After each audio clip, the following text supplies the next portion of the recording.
1ல 4வது கணக்கு. நல்லா கவனி. புள்ளி 1,3 நடுக்கோட்டு மையமாக கொண்ட முக்கோணத்தின் இரு முனைகள் -7,6 மற்றும் 8,5 எனில் முக்கோணத்தின் 3வது முனையை காண்க.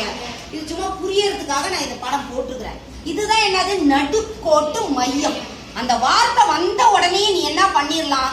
சூத்திரம் எழுதிடலாமா? ஃபார்முலா எழுதிடலாமா? எழுதலாமா? எழுதக்கூடாதா? கண்டிப்பா அதுலயே உனக்கு என்ன கிடைக்கும்? ஒரு மார்க் கிடைக்கிறதுக்கு வாய்ப்புகள் உண்டு. ஃபார்முலாவை எழுதி நீ சப்ஸ்டிட்யூட் பண்றதுக்கு. இப்ப நல்லா கவனி. இது அழகா கொடுத்துட்டான். என்னன்னு? நடுக்கோட்டு மையம். எதுடாக நடுக்கோட்டு மையம்? 1,3. அப்ப முதல் நீ கலெக்ட் பண்ணி எழுதிக்கோ. ஜி ஆஃப் என்னது? 1,3. அடுத்தது எந்தெந்த புள்ளி கொடுத்திருக்கிறான்? -7,6. அடுத்தது என்ன கொடுத்திருக்கிறான்? 8,5. இன்னொரு புள்ளி வரணுமா வரக்கூடாதா? ஆனா குடுக்கல அவன். அப்ப நீ அதை என்னன்னு எழுதிக்கலாம்? x3, y3 எழுதிக்கலாமா? எழுதக்கூடாது. அடுத்தது கவனி. இப்ப இது கொடுத்திருக்கிறான் நமக்கு நல்லா தெரியுது. அதனால இந்த இடத்துல இப்ப இந்த மதிப்பை எழுதிக்கலாமா? எழுதக்கூடாதா? எழுதும்போது பிராக்கெட்டோட எழுது. 1,3ன்றது நடுக்கோட்டு மையம். அடுத்தது என்னது? x1 + x2 + x3. நான் சொன்னேனா? x1 + x2 + x3. அப்ப என்னது? -7 கூட்டல் 8 + x3/3. அடுத்தது என்னது? y1 + y2 + y3. அப்ப என்ன வரும்? 6 கூட்டல் 5 கூட்டல் y3/3. ரைட்டா? ரைட் இல்லையா? இப்ப கவனி. அதே மாதிரி தான். இப்ப இதுல என்ன பண்ணலாம்? வேறு குறி இல்லையா? கழித்து பெரிய எண்ணின் குறி. அப்ப என்ன வரும்? -1 கூட்டல் x3/3 +1. சாரி, ரைட்டா? +1 கழித்து பெரிய எண்ணின் குறி. அடுத்தது என்னது? 6 + 5 11 + y3/3 போட்டாச்சு. போட்டாச்சா? புள்ளியா?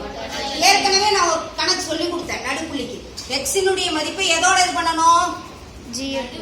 இப்ப இது பிளஸ் குறின்றதுனால அந்த பிளஸ் குறி தேவையில்லை நமக்கு. ரைட்டா?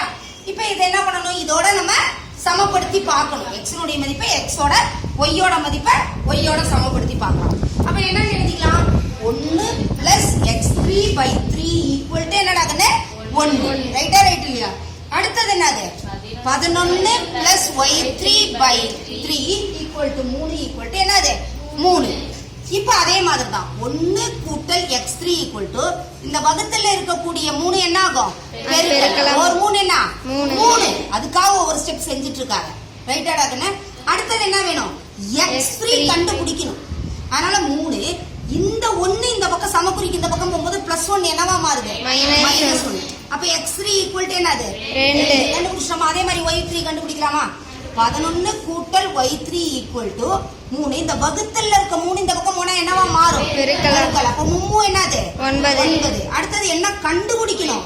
கண்டுபிடிக்க வேண்டியதை சமக்குறிக்கு இந்த பக்கமே வச்சுக்கோ, இடது கை பக்கமே. அடுத்து 9. இந்த குறி இல்லாட்டி என்னன்னு சொன்னேன்? கூட்டல். இந்த கூட்டல் 11 சமக்குறிக்கு அந்த பக்கம் போகும்போது என்ன வருது? கழித்தல் 11. அப்போ y3 வேறு குறி வருதா? அப்ப கழித்து பெரிய எண்ணின் குறி. 11ல 9 போச்சுன்னா எவ்வளவு? 2. என்ன 2? -2. இது வந்துருச்சா? நான் ஏற்கனவே சொல்லிருக்கேன். என்னன்னு கேக்குறான்? 3வது முனையை. என்ன கேக்குறாங்களோ அதை எழுதணும். 3வது முனை = எந்த மதிப்பை ஃபர்ஸ்ட் எழுதணும்? x-ஓட மதிப்பை. அடுத்தது என்னது? y-ஓட மதிப்பு. இதுதான் என்னது? விடை. சரியாடாக்குன்னு புரிஞ்சுதா? புரியுது.